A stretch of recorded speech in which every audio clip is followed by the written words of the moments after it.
जय श्री कृष्ण। आज हम भक्त प्रहलाद के विश्वास की एक झलक देखते हैं। जब पिता हिरण्यकश्यप ने उसे मारने के कितने ही प्रयास किए और असफल हुए, तब हार कर हिरण्यकश्यप शुक्राचार्य जी से कहता है, मुझे समझ में नहीं आ रहा गुरुदेव, प्रहलाद मर क्यों नहीं रहा है। कितने प्रयास किए, आग में जलाया, पहाड़ से फेंका, तलवार से काटना चाहा, सब बेकार।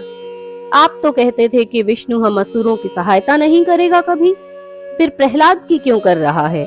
ये क्या असुर नहीं है। मैं परेशान हो चुका हूँ। आप भी लंबी तपस्या के बाद अब पधारे हैं। शुक्राचार्य जी कहते हैं, इसे मेरे साथ भेजो, मैं एक बार प्रयास करता हूँ समझाने का। फिर एकांत में ले जाकर आचार्य उसे समझाने लगे, लेकिन सब व्यर्थ। ना शस्त्र उसे भयभीत कर पाते हैं और ना शास्त्र पराजित। उसके पास शास्त्रों की हर बात का उत्तर है। शुक्राचार्य जी शास्त्रों के तरीके से उसे समझाने का भरसक प्रयत्न करते हैं, लेकिन सब व्यर्थ। आखिर में प्रहलाद ने कहा, आप कहते हैं कि पिता ईश्वर तुल्य होता है, लेकिन ईश्वर फिर भी ईश्वर है।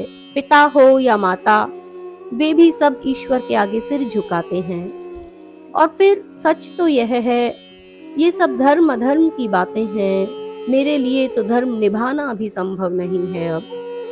अब तो हुआ जीवन मेरा उसे पूजना व चाहना, सांसों से भी बढ़कर जरूरी हो गई आराधना। कितना भी हो आक्रोश मुझको रोक पाएगा नहीं, हरि नाम अंतर से मेरे जीते जी जाएगा नहीं। शुक्राचार्य जी हार कर प्रहलाद को वापस लेकर आ गए। फिर एकांत में हिरण्यकश्यप से कहते हैं, मुझे यह सब विस्तार से बताओ कि इसका जन्म कहाँ हुआ है, ये कहाँ पला बढ़ा है, कहाँ से शिक्षा ली है। इन गूढ़ शास्त्रों को समझना क्या कोई खेल है। मैं भी आज तक इनका भेद नहीं समझ सका, फिर भला ये इतना सा बालक कैसे इतनी सरलता से इनका अर्थ बता रहा है। हिरण्यकश्यप कहता है, मेरे तपस्या के लिए जाने के बाद देवराज इंद्र ने यहाँ आक्रमण कर दिया और महारानी कयादु को लेकर जाने लगा। तब नारद जी ने उन्हें बचाया और बालक की भी रक्षा की। अपने आश्रम में इन्हें रखा। वहीं पर प्रहलाद का जन्म हुआ और ये थोड़ा बड़ा हुआ। शुक्राचार्य जी के माथे पर कुछ चिंता, कुछ आवेश की रेखाएं उभर आईं। कैसा मूढ़ है तू, नारद पर विश्वास किया।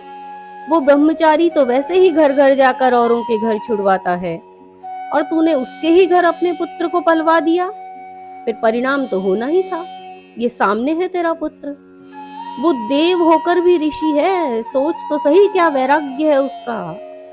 वो तो नारायण के सामने श्री को भी त्याग दे, ऐसा है।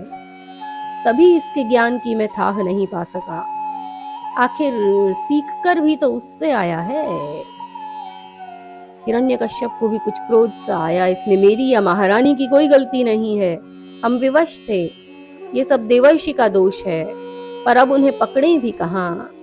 ये है भक्त प्रहलाद की कथा। इतना विश्वास, इतनी लगन, हरि नाम अंतर से मेरे जीते जी जाएगा नहीं, सांसों से भी बढ़कर जरूरी हो गई आराधना। इतनी सी अवस्था में ऐसा विश्वास, ऐसी लगन, सांसों से भी बढ़कर जरूरी हो गई आराधना।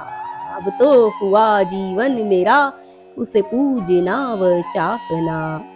कितना भी हो आक्रोश मुझको रोक पाएगा नहीं, हरि नाम अंतर से मेरे जीते जी जाएगा नहीं। बोलो भक्त प्रहलाद की जय, बोलो देवर्षि नारद की जय, बोलो भक्त वत्सल नारायण की जय।